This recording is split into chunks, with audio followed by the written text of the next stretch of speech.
Now, as I leave you, I'll share with you the overall beautiful, beautiful architecture of this surah. In my estimation, the surah can be broken up into 5 distinct parts. The first part, if you remember, were people questioning Judgment Day. عَمَّا يَتَسَاءَلُونَ عَنِ النَّبَإِ الْعَظِيمِ الَّذِي هُمْ فِيهِ مُخْتَلِفُونَ. That passage, right? That's one passage. Then Allah described how this life was created in pairs, and pairs create new life. And He made us look all around us, the mountain, the earth, the sleep, the tent, all of it, right? And then the rain and the produce coming out in the gardens. That's your second passage. The third passage is إِنَّ يَوْمَ الْفَصْلِ كَانَ مِيقَاتًا. The day of separation.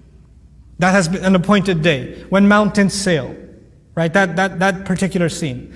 Then, so that's 3 now, right? Let's see if you remember them. What was the first one? Questioning Judgment Day. Second one? Life in pairs, worldly life in pairs. And then the third one? Judgment Day. And then that Judgment Day will lead, there's a continuity, right? They're questioning it. Allah says, why are you questioning it? There's enough evidence all around you. That was second passage. That passage should lead you to believe in a Judgment Day. That Judgment Day is going to lead to only 2 destinations, which are what? Passage 4 and 5 are going to be, we'll merge them together as 4, is heaven and hell. There's only these 2 destinations. And then the final passage, which we just went through, is humility on Judgment Day. Angels are standing humble before Allah. Nobody gets to speak. Even the disbelievers begging that they were dirt. So we return back to Judgment Day. So now appreciate this. The first passage was people being obnoxious about Judgment Day, wasn't it? And by the last passage, they're humble. Nobody speaks. لا يملكون منه خطابا يقول الكافر يا ليتني كنت ترابا وقال صوابا. No more nonsense. No more asking sarcastic questions. Everybody says the right thing. Nobody speaks nonsense anymore. You see how the tables have turned? When Allah said they will know, how well they know when Judgment Day begins. They're humbled. You see the connection between the beginning and the end?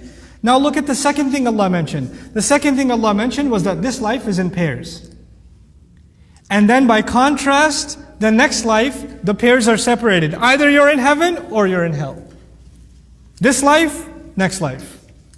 And right in the middle is the argument for Resurrection Day itself. And look at the continuity. This life, Judgment Day, next life. And what everything hangs in the balance of Judgment Day. Judgment Day determines where everything goes. The evaluation of the previous life and the reward of the next life. SubhanAllah. It's a perfect symmetry centered on one thing, centered on Judgment Day. And if you realize that, you'll realize something else about this surah. It began with Judgment Day, questioning it. It ended with just Judgment Day, the humility of it. And the center of it is also Judgment Day. It's this perfect literary symmetry in the Quran. May Allah Azza wa Jalla help us appreciate the beauty and the power of His word. Barakallahu li wa lakum fil Qur'an al-Hakim. Wa nafa'ani wa iyyakum bil ayat wa dhikr al-Hakim. Wassalamu alaikum wa rahmatullahi wa barakatuh.